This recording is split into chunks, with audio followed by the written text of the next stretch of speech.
Umasa lang sa panalo si Jordan Poole. Maagang nag-angas kay LeBron James. Nakakatikim tuloy ng braso ni LeBron. Natanggal angas ni JP. Pagulong-gulong pa sa court mga idol si King James. Home sweet home si Kyle Kuzma. Agad na pinuntahan si LeBron James pero mukhang hindi siya welcome mga idol sa LA. Ayaw pa iskorin ng kanyang dating kupunan sa first quarter. LeBron James 2 dunks sa first quarter pero si Anthony Davis at D'Lo ang nagbuhat para sa LA Lakers sa opening frame.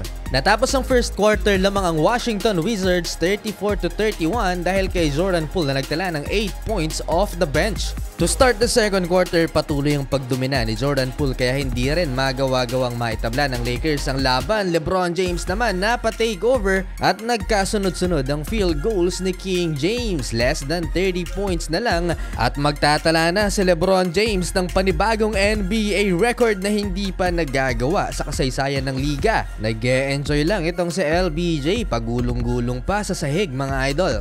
Rui Hachimura naman nasupalpal ng rim, buti na lang andun si Anthony Davis for the follow-up, nakakuha pa ng foul. Si AD naman na nagbubuhat habang nagpapahinga si LeBron James. 24 points sa first half for Anthony Davis. Spencer Dinwiddie off the bench, 8 points at may 4-point play opportunity pa bago ang halftime.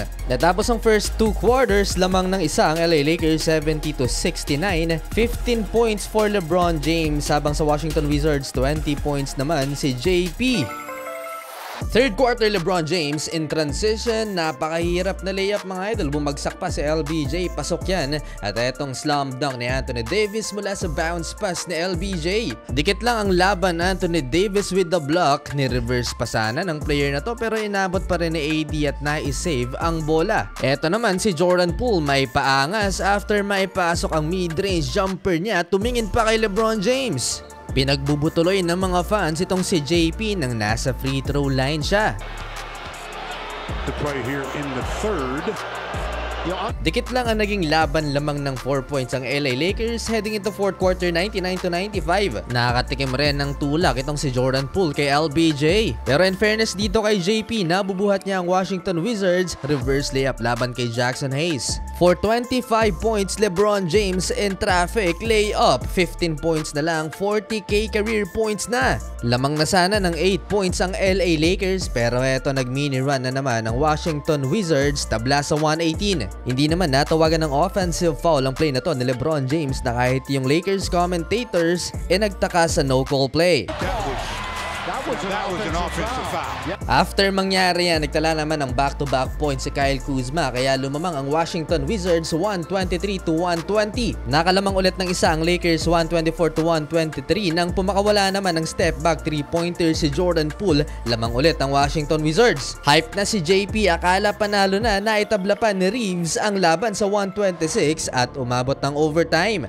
Mintes kasi ang game winner ni JP after ma-lockdown ni LeBron. Hindi pa tumama ng rim yung potential game winner na yon. Well, overtime ayaw nang pa-scorein ni LBJ si Jordan Poole at na-chase down block pa ni King James. Sabay tinitigan mga idol si Poole. After niya nagtala ng 3-pointer si LeBron James at slam dunk ni AD sa paint kaya lumamang ang Lakers 133-131. Nagkasunod-sunod ng kamalasan ni Jordan Poole, nag-airball mga idol nang i-contest ni Austin Reeves.